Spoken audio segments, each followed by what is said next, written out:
खाली पड़े जो प्लॉट्स होते हैं उनमें कूड़ा और पानी जो है वो बढ़ जाता है और इनके साथ में पनपती हैं कई सारी बीमारियां। बरसात के मौसम में पॉटहोल्स एक बहुत गंभीर समस्या बन जाती है। मानसून का सीजन आ चुका है, उसके साथ साथ काशीपुर में मानसून के सीजन के साथ आती हैं कुछ बीमारियां। जी हाँ, बीमारियों की भी दस्तक होती है। आपको बता दें, जैसे ही बारिश पड़नी शुरू होती है तो जल भराव के अलावा कई ऐसी जगह भी होती हैं जहां पर खाली पड़े जो प्लॉट्स होते हैं उनमें कूड़ा और पानी जो है वो बढ़ जाता है और इनके साथ में पनपती हैं कई सारी बीमारियां जो कि अक्सर लोगों की जान पर भी बनाती हैं। जी हाँ, बात करें जिस तरह से लोग अपने बेनिफिट के लिए खाली प्लॉट लेकर डाल देते हैं, ना उसकी बाउंड्री होती है और उसमें लगातार कूड़ा पड़ जाता है। काशीपुर में भी ऐसे कई जगहें हैं जहां पर खाली प्लॉट लेकर डाल दिए गए हैं, ना उसकी बाउंड्री है, जिस कारण उसमें कूड़ा पड़ता है, उसमें पानी भर जाता है। पर उसी के साथ साथ वहां आसपास रह रहे लोगों के लिए ये एक जानलेवा चीज साबित हो जाती है, क्योंकि वहां पर पानी भरने से जो बीमारियां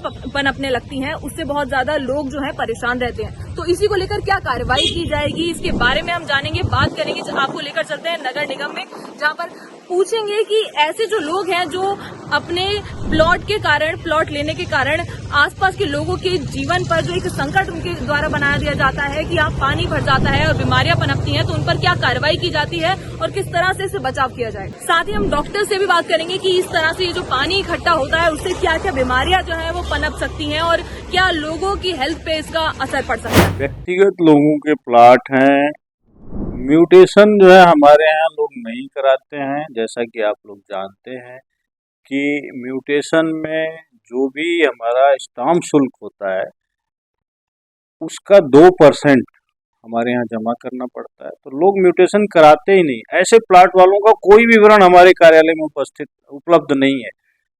ऐसे लोगों के खिलाफ कार्रवाई करने के लिए हम जो है सक्षम नहीं है। इस तरीके से इस संबंध में कार्रवाई जिला विकास प्राधिकरण और उसका जो क्षेत्रीय कार्यालय है उसके स्तर से की जा सकती है।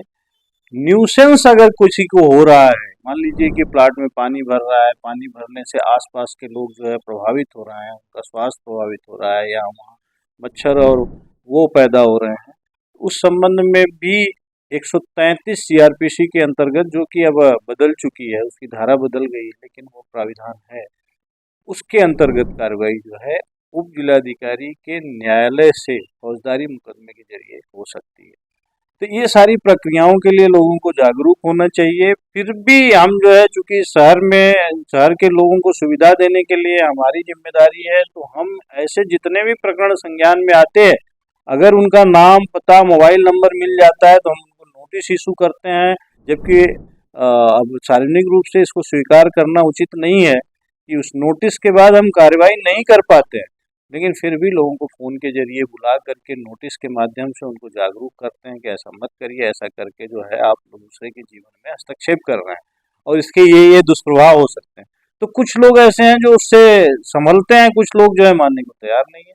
तो ऐसे लोगों के खिलाफ डीडीए के स्तर से और 133 सीआरपीसी के अंतर्गत कार्रवाई की जानी चाहिए, जिससे कि वो ये समझ सकें कि वो दूसरों के जीवन में इस तरीके का खलल डाल रहे हैं जो उनके जीवन के लिए हानिकारक है। बरसात के मौसम में पॉटहोल्स एक बहुत गंभीर समस्या बन जाते हैं। पहले तो उनके अंदर जो पानी इकट्ठा होता है वो संवेदनशील संक्रमण को पैदा करता है, जिसके कारण बरसाती बीमारी जैसे मलेरिया और डेंगू इनको बढ़ावा मिलता है। दूसरा, ये हमारे राहगीर यात्रियों के लिए भी खतरा उत्पन्न करते हैं, क्योंकि एक्सीडेंट होने के खतरे बढ़ जाते हैं। तीसरा, इनके अंदर जो पानी और धूल इकट्ठा होती है वो आंत का इन्फेक्शन एवं स्किन का इन्फेक्शन, चमड़ी का इन्फेक्शन भी बढ़ाती है। तो I expect and implore all of you, कृपया करके अपनी सुरक्षा खुद करें। धन्यवाद।